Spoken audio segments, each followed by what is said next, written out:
right, ladies and gentlemen, final part of the John Titor story that I've got in my email. This was part of Pamela's personal instant messaging chat conversations with John Titor, aka John Titor. I don't know if she gave this to me or I found this on the internet, but just so you know, I don't know if I mentioned this. When I first discovered this story, and some time went by, I went back and read it. You know, a year or two went by, I went back and read it, and as I started to already see things like, okay, man, this guy's starting to make a lot of sense right now. I decided to try to find out who is this Pamela girl, because she had like private instant message conversations with this guy, and I'm starting to really wonder now. So I tried to find her, and I was able to years ago get in contact with her. I think I found one of the message boards she was a regular at. Lo and behold, a few people said, "Oh yeah, that's her. We know, yeah, she's the one." And she talked to me. I can't remember if I did it through email or like on the phone, to tell you the truth. Man, I think it was email. To tell you the truth, actually, I think it was email. But I just kind of asked a few questions, and again, this is way many years later. And asked her, does she still think it was real and stuff? And she's like, I really don't know. She still, I guess, was on the fence. And I kind of tried to pry. Was there any additional information that's relevant now that maybe you can tell us, or anything that maybe you were holding back? And she was like, no, it was all in the stuff I released on the internet and stuff. So I've got copies of her instant message conversation. Not a whole lot here. But there is an interesting part that I'm including in here when John Titor first allegedly came on the scene, which was 1998, and sent some faxes. I think it was to the Art Bell Coast to Coast radio show. So let me go ahead. This isn't going to be a long one. This for sure. This is the final video. So this conversation was between a guy named Joe. No, it's not me. I'll tell you the truth, I wish it was me. A guy named Joe, Pamela, and John Titor, a little three-way instant message. Joe asked, Titor, could you explain a bit more about having the two opportunities to leave? Because he said there was two opportunities where he could, the gravitational whatever around the Earth, the sun, the moon, whatever, was perfect on Earth for him to leave so that he can go back to his timeline, his world line. And the reason being is that the unit, when he gets here at the proper time and he is, goes back into time, and let's say in this case 1998 from the year 2036, as soon as he gets here, the machine takes a, as he said, snapshot of the gravity. So it has to find out later, whenever he wants to leave, when's the next time that gravity is going to be very similar to when I got here, because it has to be in order for him to make it back appropriately to a world line that was basically just like when he left, which is interesting because he also said, even though he left his world line to come to our world line and then go back, technically speaking, he's not going back to his own world line. It will also be slightly different. But again, if you get the gravity snapshot so close to perfect or whatever, it doesn't matter, and it's basically, for all intents and purposes, the same world line. So he asked, could you explain a bit more about having the two opportunities to leave? And Titor says, sure. The VGL system is very sensitive. Upon arrival, it takes a snapshot of the local gravity. Based on time on station, it calculates the best times to leave from tidal forces such as the moon and sun. It has a rather large effect on the chances of hitting the right departure window. So Joe asked, high tide and low tide can affect it? Titor says, yes, the position of the sun and moon affect the local gravity. The moon mostly, he says. And Pam says, well, how? And he says, have you ever been to the ocean and seen the tides rise and fall? And Joe says, okay, I have to rethink my definition of local. Pam says, yes, replying, I have seen the tides rise and fall. So Titor says, it's the same kind of effect. Pam says, here's a question. If you had it in the front seat and operated it in the back seat, why would you put it in the front seat? And he says, my father had to help me get it out of there. I was waiting for someone to ask that. And Pam laughs.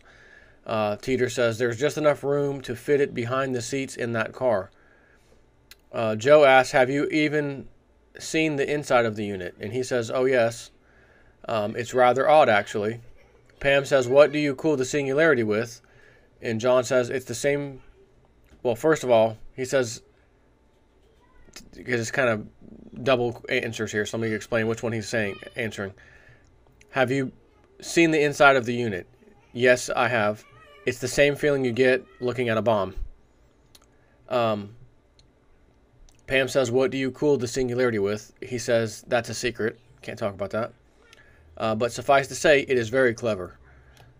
Joe asks, is the size of the singularity housing about the size of a softball? And Titor says, there's quite a few layers to the housing unit. The absolute inner layer that is still physical is about the size of a grapefruit. So Pam says something, a chemical. What do you cool the singularity with? A chemical or a field? She says that means there must be some parts that are not physical. Joe says, that's what I thought. I got an image of what it might look like. Titor says, the singularity itself does not touch anything. Pam says, is it suspended in a gravitational field? Titor says, any matter floating around in there would be absorbed and converted instantly into X-rays. To answer her question, if it's a gravitational field, he says it's magnetic. The singularity is charged before it is captured. That is how the second event horizon is formed. Positive topspin. He says, I'll be right back. Small break. All right, I'm back. No, the singularities themselves do not move in relation to each other. The gravity fields they create are combined and twisted. That part gets a little dicey for me, but it does work. Joe asks, but they each will have their own properties. Is that right? Titor says, yes. The gravity between the singularity and the event horizons have different properties. They are controlled by overlapping and varying the energy between them. Joe asks, and those properties can be changed to what you need them to be? And Titor says, yes, it is actually quite simple. It's the math that is challenging. There's a great deal of chemical used to clean up the water and soil. There are still some areas we just can't get into yet. Joe asks, chemicals to reduce radiation? And he says, no, radiation isn't a big problem. It's the chemicals created by the fallout. And Pam says, biological? Titor says, iodine, phosphorus, strontium, stuff like that. So Joe says, oh, mutations. He says, yes. Oh, okay, I got it. Titor says, many of the nukes that were used were rather clean. It's the after effect, what happens after they go off. Again, those other chemicals that cause the problem. Major biological problems cleared themselves up after about 10 years. Now, this is an Art Bell fax from 1998. Art Bell reads this received fax on the air in 1998. This is the first fax. I think there was 2 faxes. First fax. Dear Art, I had to fax when I heard other time travelers calling in from any time past the year 2500 AD. Please let me explain. Time travel was invented in 2034. Offshoots of certain successful fusion reactor research allowed scientists at CERN, CERN, you know, the one that made the Large Particle Collider in like 2006, or I think it finally went live in 2008.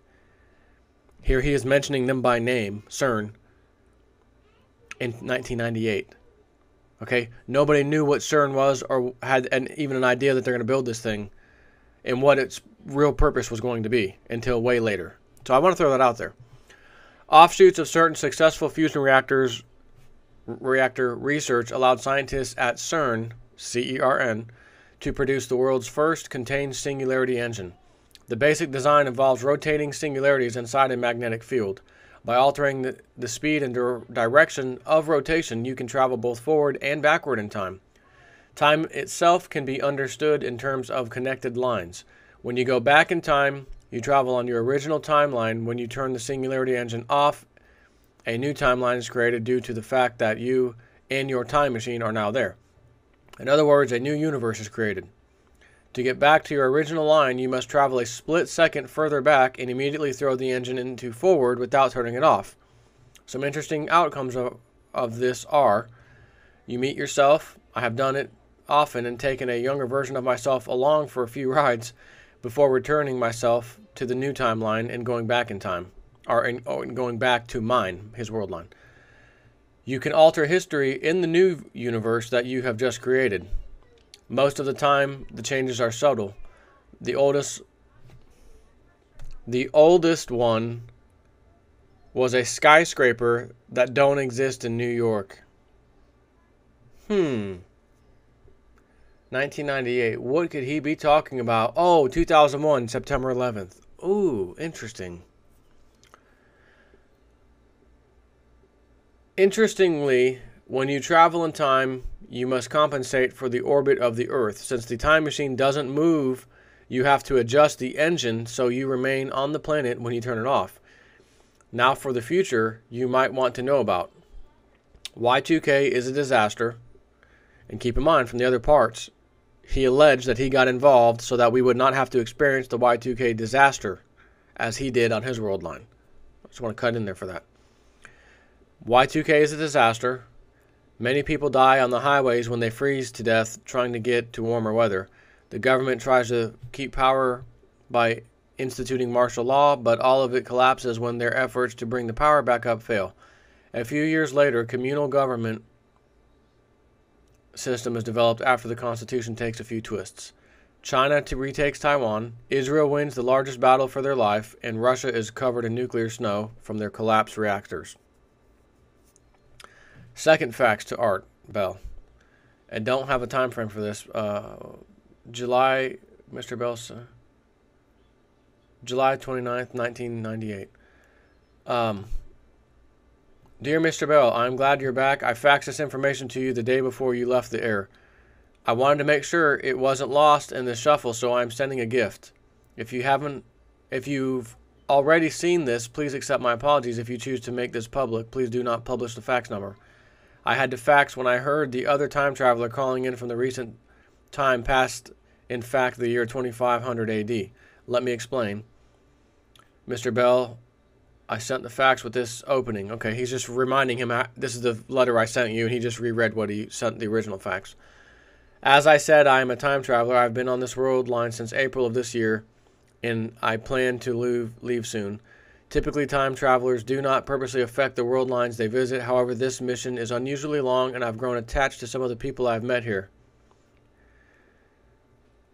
Anyway, for my own reasons, I've decided to help this world line by sharing information about the future with a few people in the hope that it will help their future. I am contacting you for the same reason. Unfortunately, there is no historical references to your program in my world line. So there's no Art Bell show on his world line. I believe you can change your future by creating one now. Some of the information presented on your program may be invaluable to upline researchers. I suggest you isolate the programs that concentrate on military technology and new physics theories.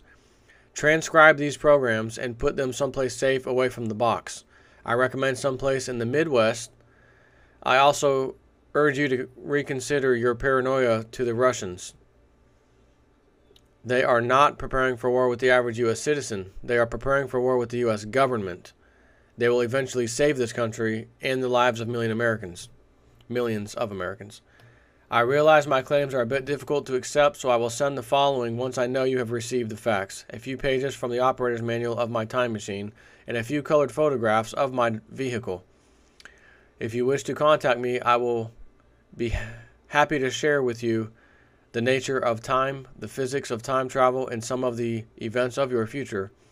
Please send a return package to, and he leaves that blank.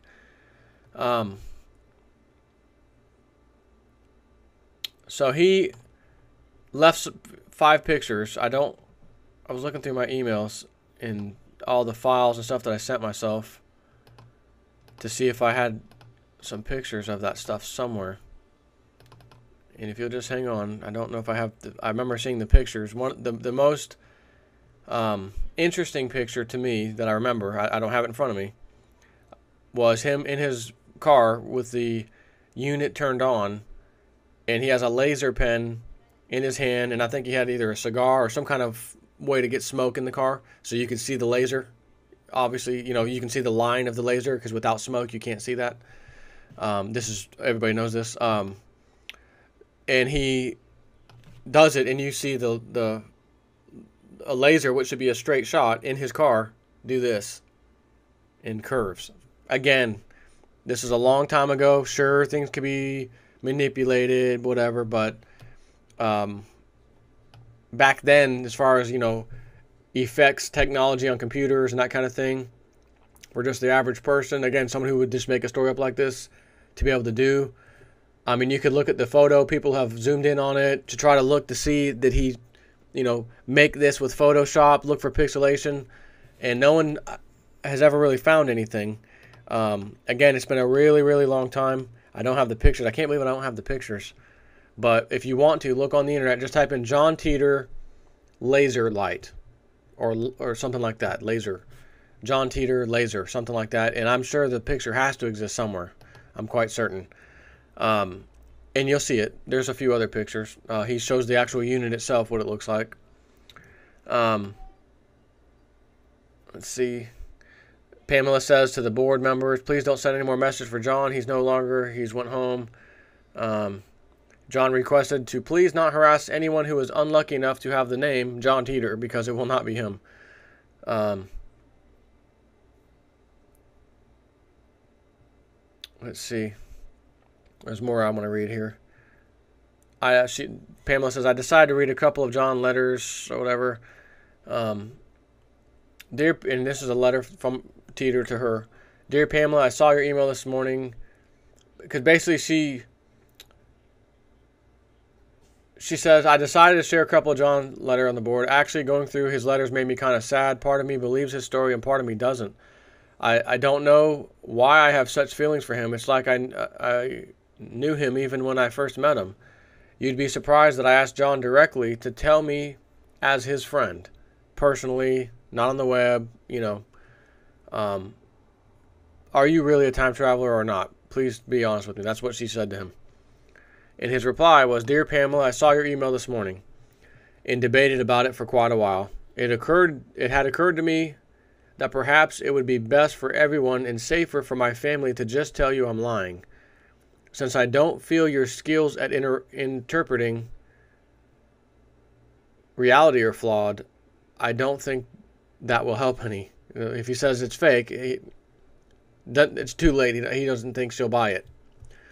One thing I am hoping to convey on the message board is the philosophical concept that once man is able to travel in time, there is no more absolute truth. Now, if you're struggling with that, let me explain. As he said, for every good thing, there is a bad thing. For every reaction, there is an equal and opposite reaction. Right? We know that's in physics. But what he is saying, world lines, as far as world lines are concerned, for every decision you may have done on this world line, there is another world line in the infinite numbers of world lines where you did the exact opposite. You're a real nice guy, a real nice girl here. There's a world line where you are an absolute prick. There's a world line where you're the time traveler and he's the one on the message board, right? This is what he said. So what that means is once you can time travel, there's no more absolute truth, because what might be truthful on this world line could be slightly different on another world line or majorly different on another world line. That's why he said that. Disregarding the probability of the following examples, consider these possibilities. If I were to tell you I was lying, it's possible that everything I have told you will come to pass anyways, and your outlook on the unfolding events would be biased and jaded based on your anger towards a man, him, who made up a story on the internet. I could also tell you that what I've said is the absolute truth. After that, it's possible my family and I could die in a traffic accident the next day, and the me here in this world line wouldn't be around in your future anyways, because he would have died here. Never base your actions and decisions on the portrayal of truth from one source of information. The reason I told you it doesn't matter is because I don't want you to totally believe me. Anything else would be unhealthy for both of us, and your skills at skepticism will save your life. And she says rest of the email has been deleted. She's not going to share that part.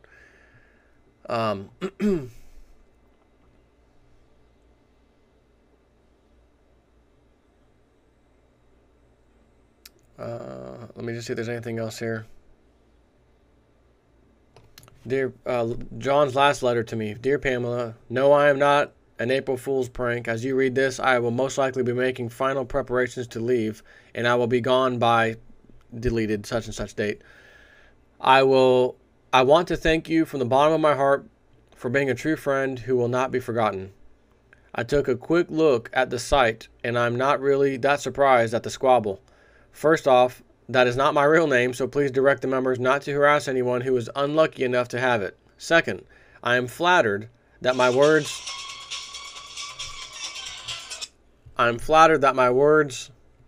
are being dissected so carefully, but I can already see that they are applying their own standards and thoughts to what was said. Please remind them that people in different times do not think the same way they do, and a culture's maturity is determined by how far it can plan into the future. I also think it would be quite interesting if someone would contact Frank Tipler.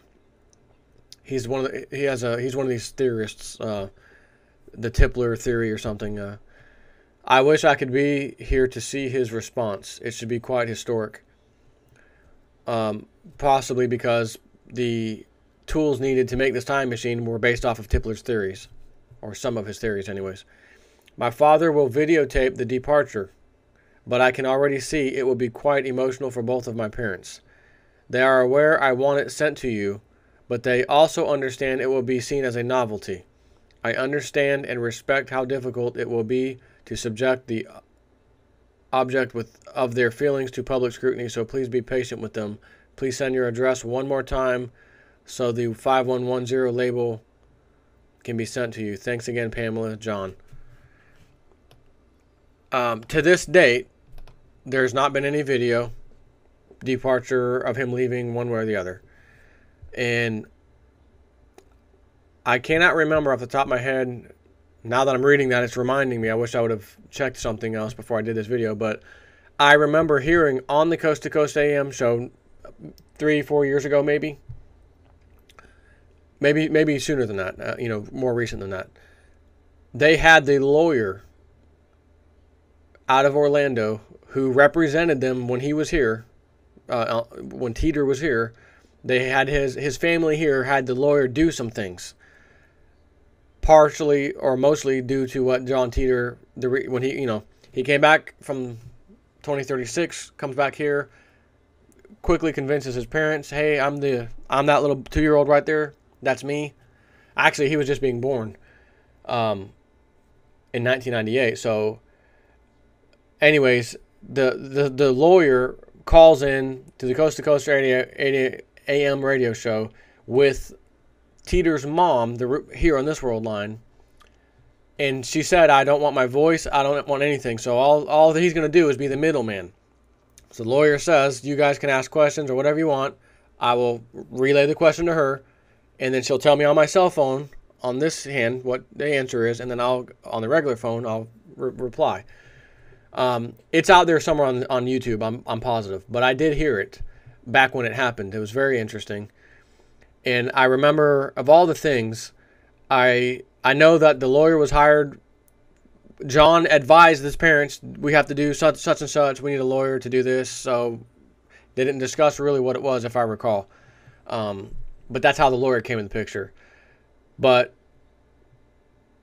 they decided to answer some questions. And the mom, one of the questions was, how did you know that this guy, if you're just having this baby and it's him, the baby obviously can't talk yet or nothing, you just had him, this guy coming from the future who says, oh, I'm your son, and he's 30 years old or whatever, how does all of a sudden he prove that he's, like, how do you believe him? And the mom said, well, between me and my husband, it was two different ways to prove to us, and they were totally different. She said, for me, it was very weird, but there's something about a mother's child that the mother knows, connects, feels, and I knew it was him. My husband, on the other hand, she says, was not convinced at all. And John Titor had to give him something that was just absolutely No one in the world would know this. It's impossible. And maybe been more than one thing. And she said, even to this day, even all this whole way, and he proved beyond a doubt that was the case. He said, my husband still questions and still wonders, but they did move to Nebraska. So they used to live in Orlando, okay? They did, in fact, move. Nobody knows their real name, her first name or last name, maybe the first name, I'm not sure, but no one knows her. No one knows where they are in Nebraska. But again, Nebraska becomes the new capital. Omaha becomes the new capital, according to Titor. So it's a very fascinating, interesting story. And this really concludes it. So as I've said from the very beginning, the story's always been in the back of my mind. It's hard to really say I believe in this thing 100%. And then when you kind of forget about it and you see stuff happening in this world, and then it hits you, oh my gosh, John Titor talked about that. This thing that's happening now that sounds absolutely preposterous, he talked about in 1998, 1999, mainly 2000, 2001. That's really when he was on the message boards. So that's it. That's all I got for you on this one. The final conclusion of the John Titor story. Take care.